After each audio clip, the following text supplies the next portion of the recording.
आज शुभ दिने आज আমরা বাসন্তী পূজার এই সপ্তমীতে মাকে প্রণাম জানিয়ে শুরু করছি। ওম জয়ন্তী মঙ্গলকালী ভদ্রকালী কপালিনী দুর্গা শিবা ক্ষমাধাত্রী সহস্রদা নমস্তুতে।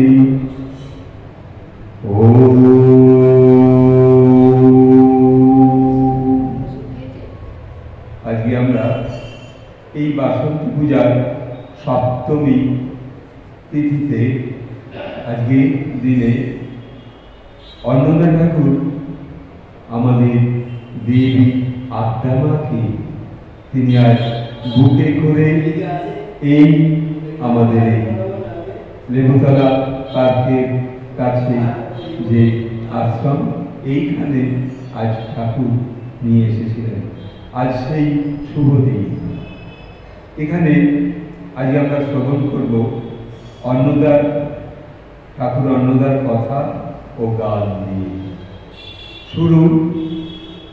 যে এখানে বলছেন সন্ন্যাসী ঠাকুর অনেক করিয়া বুঝাইতে চেষ্টা করেছেন,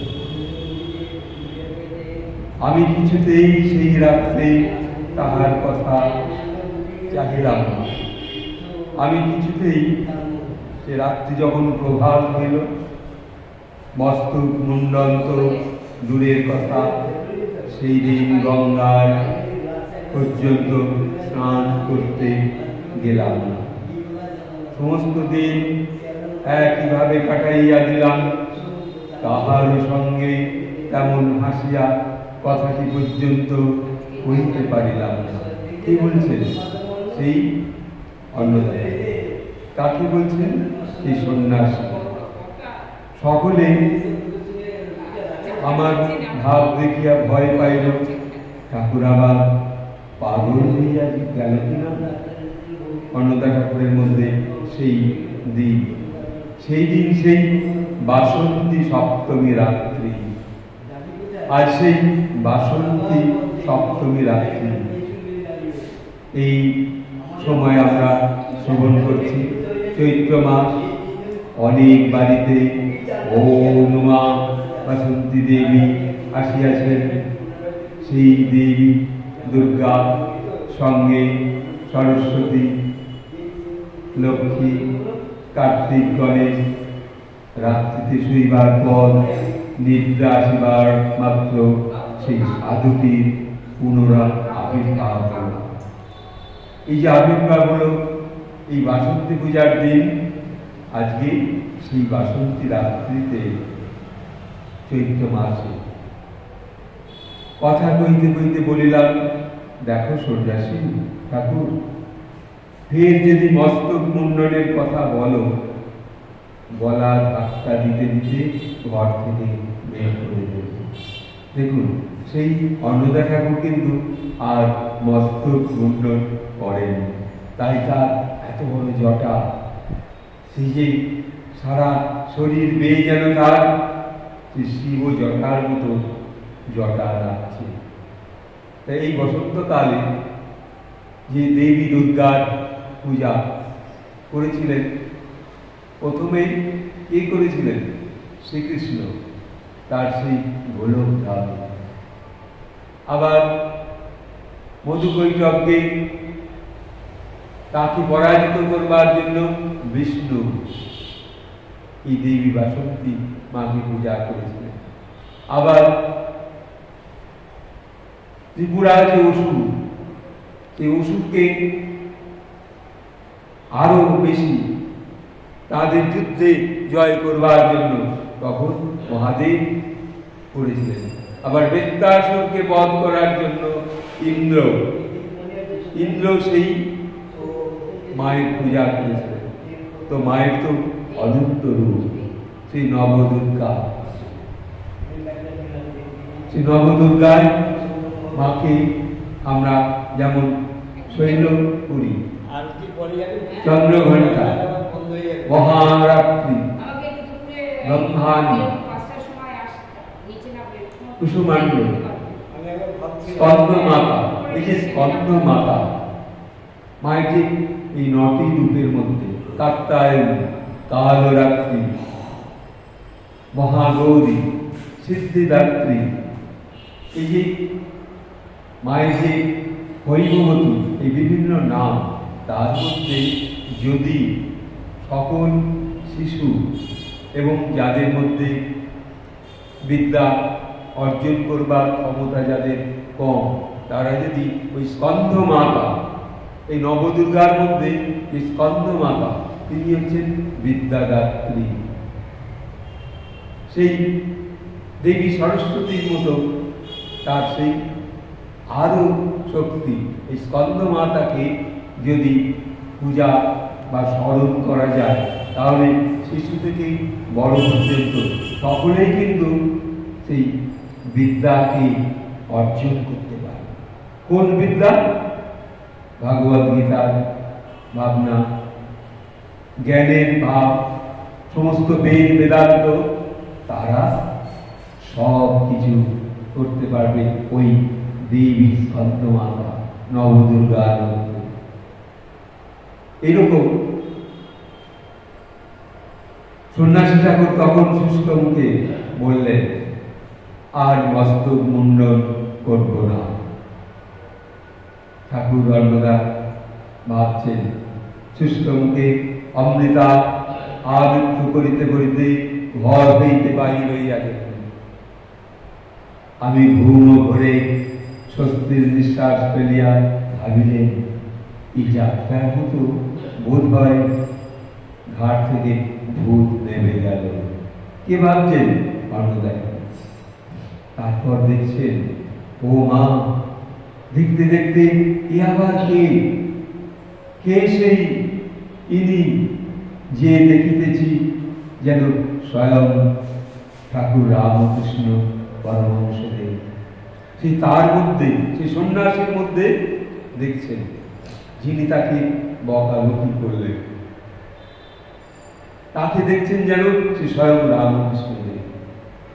স্বর্গীয় গিরিশ ঘোষ যেন সেই কাশিরামে কুটিয়া রানী শিব মন্দিরে চৌতারা বসিয়া যাহার মাহাত্ম আমার শুনাইতে শুনাইতে অজস্র ধারা অশ্রু বিসর্জন করিলেন।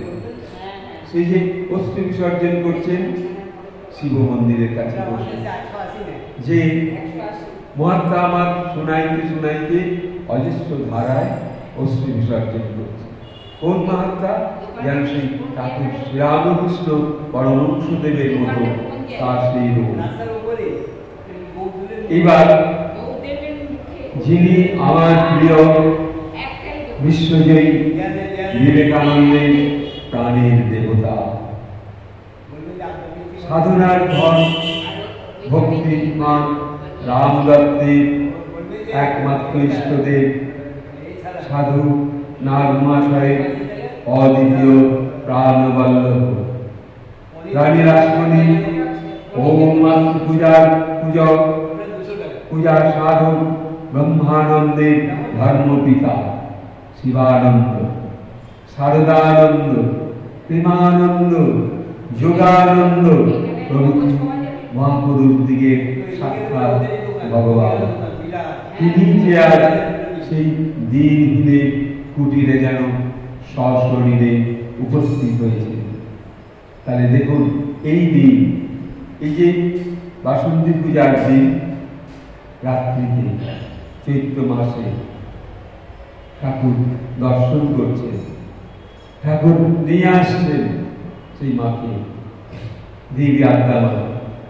শ্রীরামকৃষ্ণ গানেতে, অন্নদা ঠাকুরের কথাও গানে, যেমন এখানে গানেতে বলছেন, রামকৃষ্ণ নামে বুক বেঁধে দাঁড়াও, যাবে ভবের ভাবনা ভয়, কেন মিছে ব্যাকুল হও। তুমি কেন মিছে ব্যাকুল হচ্ছ? তুমি রামকৃষ্ণ নামে বুক বেঁধে দাঁড়াও। তাকে বলছেন, যাবে কোথায়? সে ভবের ভাবনা ও ভয় সব চলে যাবে। আর কেন মিছে তুমি ব্যাকুল হও, তুমি শুধু ব্যাকুল হও।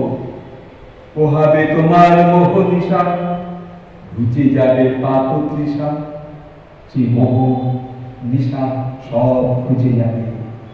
আর সমস্ত পাপের যে তৃষা, এই যে অনেকটা আমাদের মনের মধ্যে পাপের তৃষা জন্মায়, যেন পাপ যে করেনি তার মধ্যেও না একটা পাপ চিন্তা মনে মনে কখনো কখনো আসে। সেই পাপ চিন্তাকে কখনো মনেতে প্রশ্রয় দিতে নেই। কখনো দেখবেন বসে আছেন কি মাকে পূজা করবার জন্য প্রস্তুত, অথচ মনের মাঝখানে কখন একটা অশুভ পাপ চিন্তা এসে প্রবেশ করছে। কেন?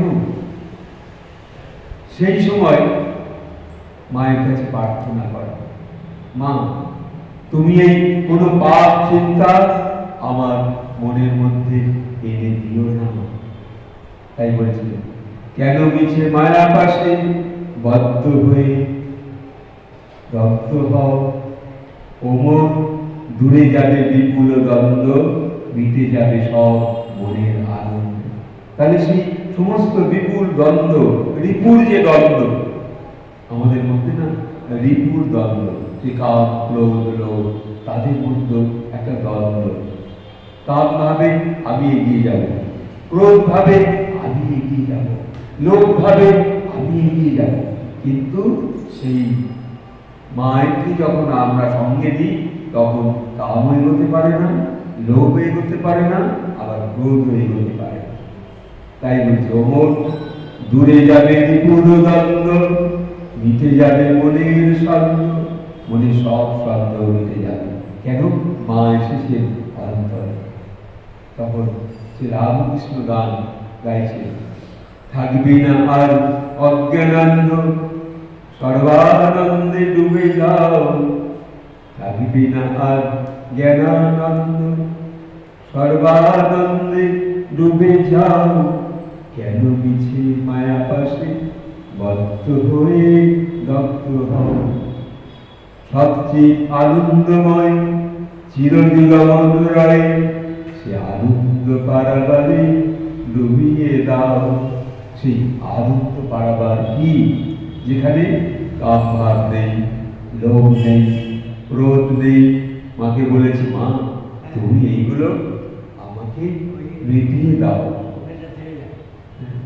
সেই মা আজকে এখানে নিয়ে এসেছেন আমাদেরকে এই সেই বাসন্তী পূজার সপ্তমী রাত্রিতে, চৈত্র মাসে দেবী বাসন্তী রূপে আমরা মাকে দর্শন করছি। তো আমরা এবার একটু গান শ্রবণ করব। আমাদের কালী ভাই এখন গান শ্রবণ করাবেন। জয় মা, জয় মা।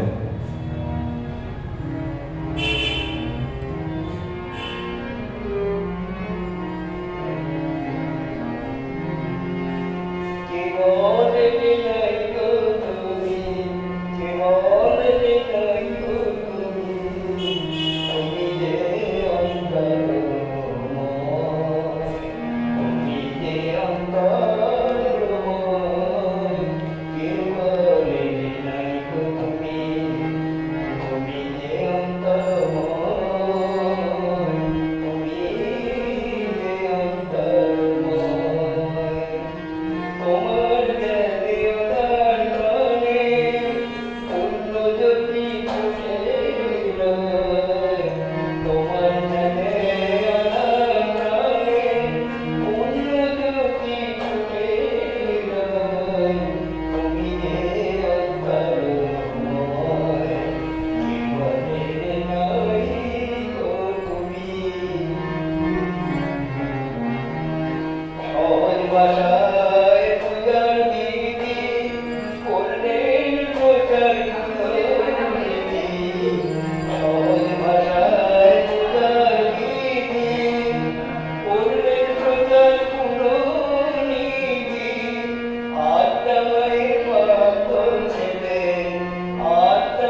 তারপর সেই যে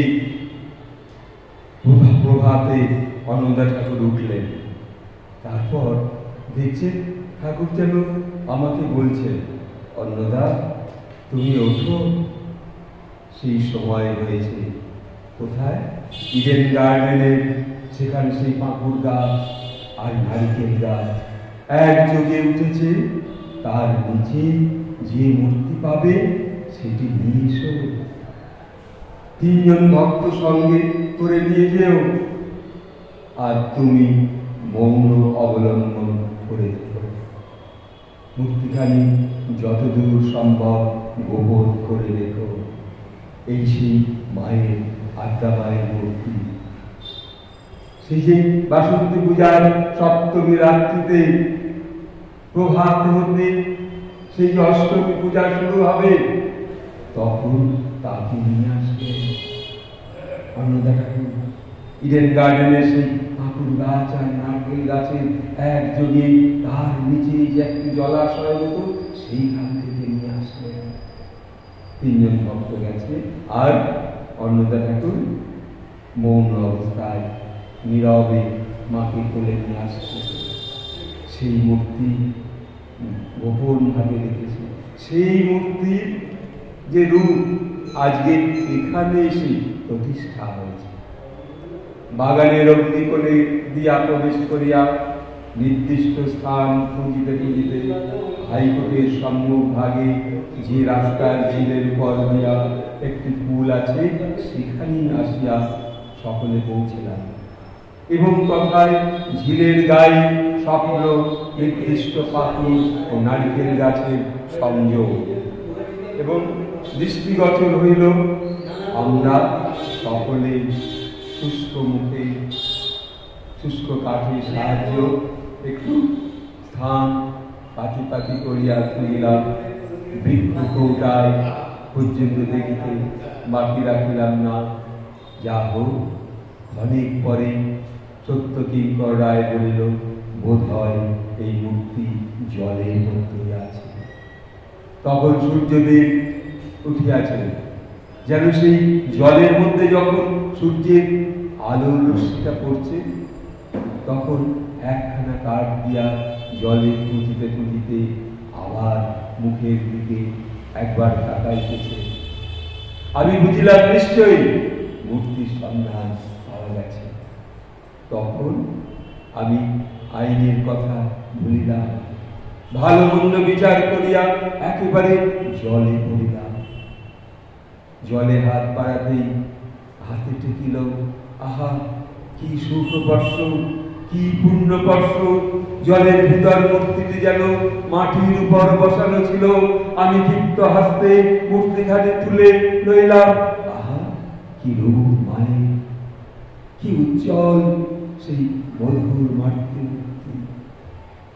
মৃদু হাস্যমণ্ডিত বদন মণ্ডলের সেই অপূর্ব শোভা। ওম শ্যামা মায়ের এমন মুক্ত আর কখনো কোথাও দেখিনি। মা আসিয়া মূর্তিখানি দেখিয়া ভক্তি গদগদ চিত্তে নমস্কার পূর্বক বলিলেন, ঠাকুর যে দেখছি মাটির নিচেই ছিল। মাকে সচিব আদ্যপান্ত সমস্ত সংক্ষেপে বলিলেন। মা বলিলেন, নিশ্চয়ই মাটির নিচে ছিল। ও মা কৃপা করে উঠে এসেছে। তারপর মার কথা মতো মূর্তিখানি দোতলায় লইয়া যা অবিলম্বে পূজায় আয়োজন। 2টি ফুল লইয়া মার পায়ে দিলাম, 2-1টি ফুল নৈবেদ্যে ছড়াইয়া দিলাম। তখন যে আমি কি এক অপূর্ব ভাবে আবির্ভূত হইয়াছিলাম তাহা বর্ণনা। এমন সময় এক গাছি জবা ফুলের মালা লইয়া বিমলা মা ঘরে লিখিলেন এবং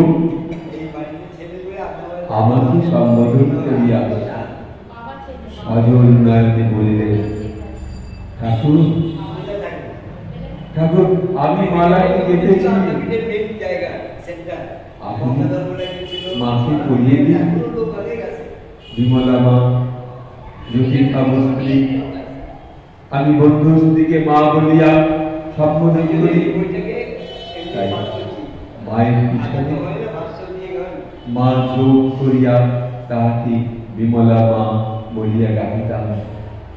বিমলা মা সত্য সত্যই সেই মাতৃ মূর্তি দেখছে, কি অপূর্ব যেন সেই জল জল করছে। মায়ের জিহ্বা, মায়ের চোখ দুটো, মায়ের সেই ছোট্ট ছোট্ট হাত। জীবনে এমন একদিন আসিয়াছিল যখন আমি তাকে ধর্মমা বলেছিলাম। তারপর মা বলিলেন, ঠাকুর আজ দুদিন তোমার খাওয়া নেই, কিছু খাও। বোধ হয় অনেক বলার পর প্রসাদ হিসাবে কিছু মুখে দিয়েছিলাম, কারণ কেই বা খাইবে, তৃপ্তিতে আমি ভরপুর। মা কি পাওয়া গেছে না, সেই যে মায়ের যে ভরপুর, মাকে পেয়েছি, মাকে পেয়েছি, সেই যে তখন আর ক্ষুধা তৃপ্তি, ক্ষুধার কথা সব ভুলে গেছে। ঠাকুরকে পেয়েছেন অন্নদা, কি খাইব আর ক্ষুধা নেই, যেন সকল তৃপ্তি আজ মাকে বুকে করে। তখন যে আমি কোথায়, কত ঊর্ধ্বে, কোন রাজ্যে অবিচল করিতেছি, তাহার কি কোনো ঠিকানা আছে? যেন সেই মাকে কোলে করে নিয়ে আমরাও কিন্তু মাকে কোলে নিয়ে বসতে পারি। মাকে যদি আমরা আহ্বান করি, মা তুমি আমার কাছে আসবে। কখনো বা গভীর রাত্রে হয়তো আপনাদের মধ্যে কেউ স্বপ্ন দেখলেন মা এসেছেন আপনার কাছে, আপনি একটু হয়তো ভোর 3টে 4টে 5টার সময় বসে আছেন ধ্যানমগ্ন অবস্থায়, দেখছেন অন্তরে যেন সেই দেবী আদ্যা মা আপনার কোলে এসে বসেছে। সত্যিকেই আহার মানুষের জীবন ধারণের একমাত্র উপায়। যদি তাহাই হয়, মানুষ এত শীঘ্র মরে যায় কেন? আর যে সকল সাধু সন্ন্যাসী পাহাড়ে পর্বতে বনে জঙ্গলে অনাহারে নিদ্রায় অনিদ্রায় করিয়া রয়েছে, তারাই বা এত দীর্ঘকাল বাঁচিয়া থাকে কেন? তাদের সঙ্গে মা থাকে, সেই মহামায়া, মায়ের তো অনন্ত রূপ। কখনো কোনো সাধু হয়তো এই মাকে ডাকছে, মা তুমি সেই চন্দ্রঘণ্টা, তুমি সেই মহাগৌরী, তুমি সেই ব্রহ্ম, তুমি সেই কুসুমাণ্ড, তুমি সেই স্কন্দ মাতা, তুমি আবার কাত্যায়নী, তুমি মা কালরাত্রি, তুমি সেই মহাগৌরী সিদ্ধিদাত্রী হৈমবতী মা। কত রূপ তোমার মধ্যে। কোনো কোনো সাধু, কোনো সন্ন্যাসী মাকে যে রূপে তারা পেতে চায় তারা সেভাবে পায়, কিন্তু পাওয়াটা চাওয়াটা তার ইচ্ছা অনুযায়ী। অনেক সময় দেখবেন একদল সাধুর মধ্যে দুজন সাধু ভীষণভাবে সকল জ্ঞান বুদ্ধি শক্তি তাদের মধ্যে প্রকাশিত হয়েছে, আবার কারো কারো মধ্যে একটু কম। কারণ কি?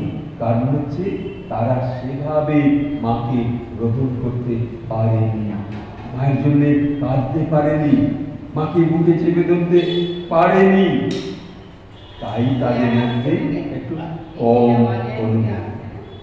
সেই শাস্ত্রকার নিমিত্ত পথকে শ্রেষ্ঠ করিয়া গিয়াছেন বাস্তবিক অকৃত্রিম আনন্দের পথে। অন্নদা বলছেন, ব্রহ্মময়ী তারা তুমি, তোমার হতে সবই হয়, তুমি সকল করিতে পারো যাহা ইচ্ছা মনে হয়।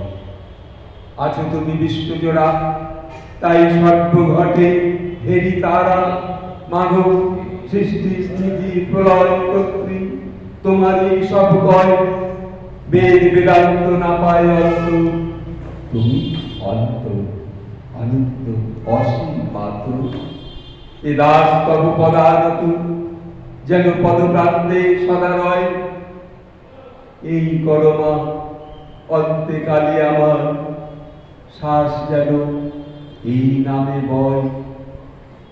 দেখুন শ্বাস প্রশ্বাস যদি মা কালীর কথা বলে, মা কালী কালী বলে যদি শ্বাস প্রশ্বাস আমাদের চলে, আমরা যদি মায়ের কাছে প্রার্থনা করি মা শ্বাস প্রশ্বাসে যে শব্দটা হয় সেটা যেন তোমার নাম বলে, যেন তোমার জপ হয়, সেই জয় মা কালী, জয় মা কালী, জয় মা কালী বলতে বলতে আপনি যখন আর বলছেন না, কিন্তু শ্বাস প্রশ্বাসে তখন আপনার সেই কালী উচ্চারণ হয়ে যাচ্ছে, তখন আর জপ করতে হয় না, মালা করতে হয় না, মালা জপ করতে হয় না, তখন সেই নিদ্রা আসতে না আসতে দেখলাম কি অপরূপ সেই দৃশ্য, জ্যোতির্ময়ী মা মানবী বেশে ষোড়শী মূর্তিতে আমার সম্মুখে,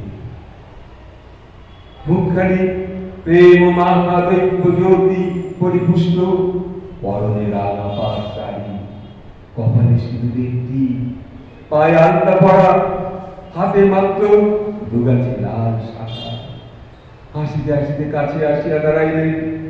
আমি মাতৃজ্ঞানে নমস্কার করিলাম আর মন্ত্রোচ্চারণ করিলাম, ওম সর্বমঙ্গল মঙ্গলে শিবে সর্বার্থ সাধিকে শরণ্যে ত্র্যম্বকে গৌরী নারায়ণী নমস্তুতে সৃষ্টি স্থিতি বিনাশান শক্তিভূতে সনাতনী গুণাশ্রয়ে গুণময়ী নারায়ণী নমস্তুতে শরণাগত দীনার্তন পরিত্রাণ পরায়ণে সর্বশক্তে হরে দেবী নারায়ণী নমস্তুতে জয় নারায়ণী নমস্তুতে।